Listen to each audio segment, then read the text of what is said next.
اب بات یہ ہے کہ ڈالر ویلیو بھی کم ہو گیا. وہ چیخ رہے ہیں, وہ کہتے ہیں ڈالر ویسے ہی کم ہو گیا, ہمارا انویسٹمنٹ کم ہو گیا بیکاز آف دی ویلیویشن. بالکل. اب وہ آپ سمجھتے ہیں وہ انویسٹر واپس آئیں گے؟ کبھی نہیں آئیں گے. تو کہنے کی بات ہے you are in a terrible fix, اور وہ فکس سے نکلنے کے لیے آئی ڈونٹ سی کہ کس طریقے سے آپ نکلیں گے except new program, new negotiations, اور پھر آپ جا کے اور پروونسز سے کہیں فیڈریشن کو زیادہ پیسے دیں کہ وہ ان کو دے سکتے ہیں. اور ہاں یہ بھی آپ کے پاس ہوگا, یاد رکھیں کچھ لوگ ہیں وہ کہیں گے ناٹ انف, پرائیویٹائزیشن کو اور کرو. کچھ لوگ کہیں گے ایگزیمپشنز مت دو ایگریکلچر کو اور چیزوں کو, شاپ کیپرز کو مثال کے طور پہ جو اس وقت مل رہا ہے. اور کچھ کہیں گے ڈیفنس کاٹو, ڈیفنس کاٹو. So you see, you face a huge problem. بالکل ایسی. اچھا عوریہ صاحب, اگر سیاسی استحکام آئی ایم ایف کے لیے اتنا ہی ضروری ہے تو آپ کو نہیں لگتا کہ پولیٹیکل اسٹیک ہولڈرز کو سوچنا چاہیے اور سیاسی رنجشیں تھوڑی سائڈ پر رکھ کر پہلے ملک کا, معیشت کا, عوام کا سوچ لیں؟ دیکھیں پہلی بات تو یہ ہے کہ یہ جو لوگ بڑے دعوے کر کے آئے تھے نا کہ ہم بہت تجربہ کار ہیں, ہمارے 30 سال سے ہم چلتے آ رہے ہیں, ہم اس اکانومی کو ٹھیک کر لیں گے, یہ بہت بڑا تماچا ان کے منہ پہ ہے آئی ایم ایف کی طرف سے. آئی ایم ایف پتہ کیا کہہ رہا ہے؟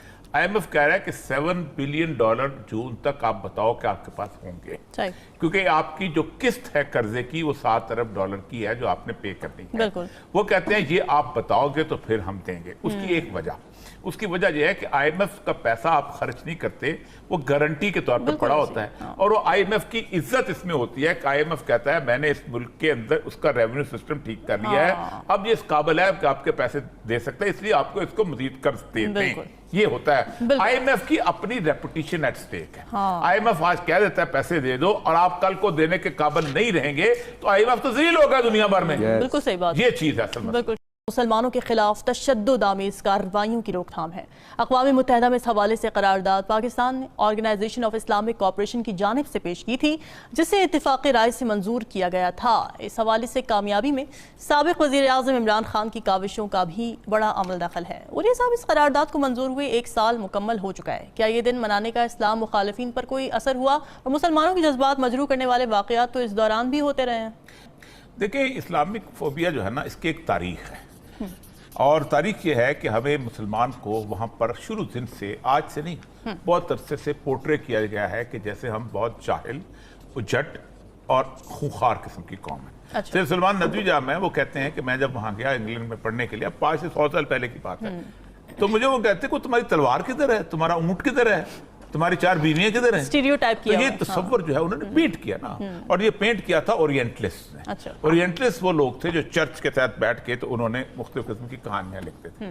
اب دیکھیں کروسیڈز ہوئی ہیں, سب سے زیادہ ظلم جو ہے وہ عیسائیوں نے کیا ہے, یعنی یروشلم کو تہس نہس کر دیا ہے. اور سب سے بہتر جو رویہ تھا, مین آف دا سینچری کہا جاتا ہے 11th سینچری کا, صلاح الدین ایوبی, کہ اس نے وار ایتھکس بتایا تھا, لیکن کوئی وہاں پورٹرے نہیں کرتا. اب دیکھیں مسلمان کو جو پروٹوٹائپ امیج یہی ہے کہ ایک مسلمان جو ہے اس کے ہاتھ میں تلوار ہے, اس کو اونٹ پہ چلتا ہے, اس کو مرسڈیز سے گاڑیوں سے کوئی دلچسپی نہیں, 4 اس نے بیویاں رکھی ہوئی ہیں, اور وہ گوشت جو ہے وہ اس پہ بھون کے کھاتا ہے.